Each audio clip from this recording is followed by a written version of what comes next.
Maya, what do you make of the judge's ruling on these gag violations? And I'm just thinking, is it like a system by which you say, and the judge said, I wish I had the possibility of increasing those fines, right, to $1,000. Is it that on Thursday he could decide to increase? In other words, how does that work? Yeah, well, first, let's just say this, and I think this is really important to understand. There is a statute that the judge is paying attention to that says the court has to protect judicial proceedings and the respect for the mandate of the court, the orders of the court. And just remember, Donald Trump was not ordered to be silent about the case.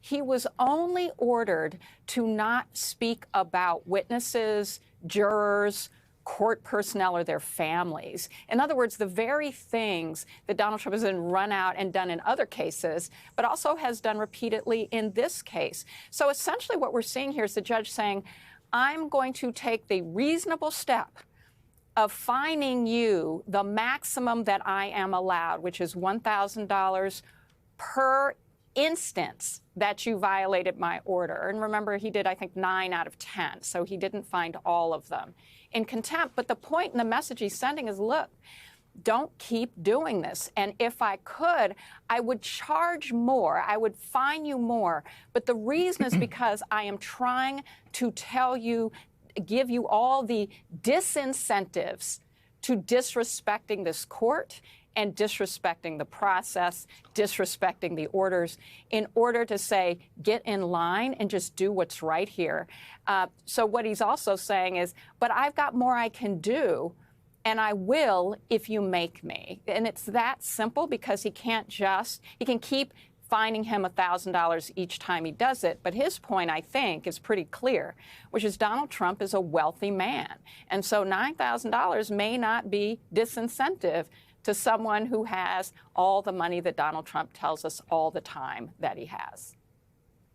And so, David, right now there is a break for the jury, but the prosecution and the defense is meeting with the judge now. And among the things that the prosecution is asking for is, and it's interesting because he says here that, they want supplemental Sandoval notice for Trump specifically. What does that mean? So what they're saying is they want to be able to cross-examine Trump on these violations of the gag order. And the prosecution has to be careful about overplaying their hand, because Trump wants chaos, right? That's what he's playing on. That's what he's hoping for.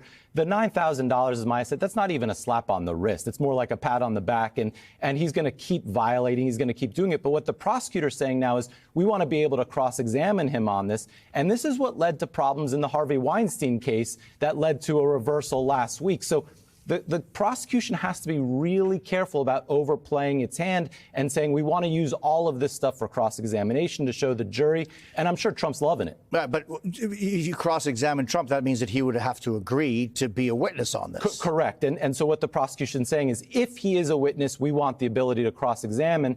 And in New York, the judge has to rule on that in advance of him coming on the stand, so the defense knows what's fair game for cross and what's not fair game. So, Maya, the judge is going to hold that hearing this Thursday on the 4 more alleged gag order violations. What does this decision potentially mean for Thursday?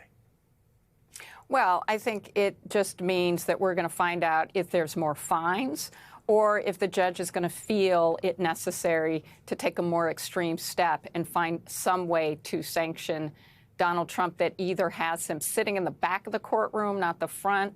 There are all kinds of ways the judge can put him in a form of contempt that reduces where and how he's positioned in the courtroom.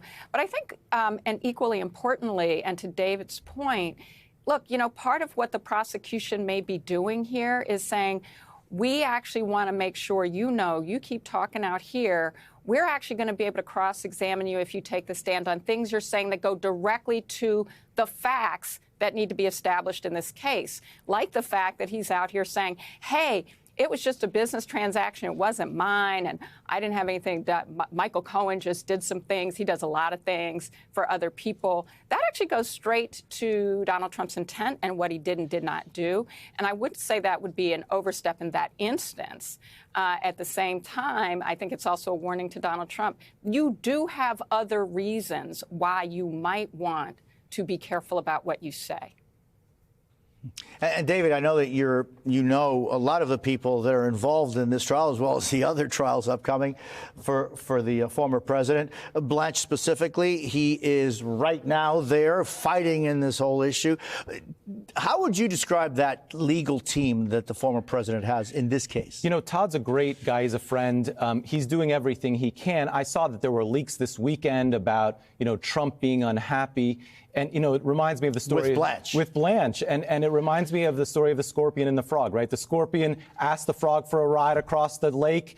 And the frog thinks, if I do this, am I going to get stung? Of course not, because then we'd both drown. And, of course, the scorpion stings the frog halfway across. And as they're drowning, the frog says, why'd you do that? And the scorpion says, it's in my nature. This is in Trump's nature. He cannot help himself. He wants chaos. He wants to attack the judge, the jury, and now his lawyers. I feel for Todd. He's in a very, very, very difficult position. And what teeth does the judge have on gag order violations going forward? Is it always going to be another 1,000, or jail? Well, or as Maya was saying, moving him? He can, moving him is an option. I don't think the judge is going to do that. Trump wants to be put in jail. He wants the chaos. He wants the judge to take that step so he can complain. It's almost like the graduation thing. He was better off when the judge was saying you can't go to graduation. This morning, the judge said you can go. Now Trump doesn't have that to complain about. So Trump is pushing the judge for this, break point where the judge has to put him in jail. Trump is not going to stop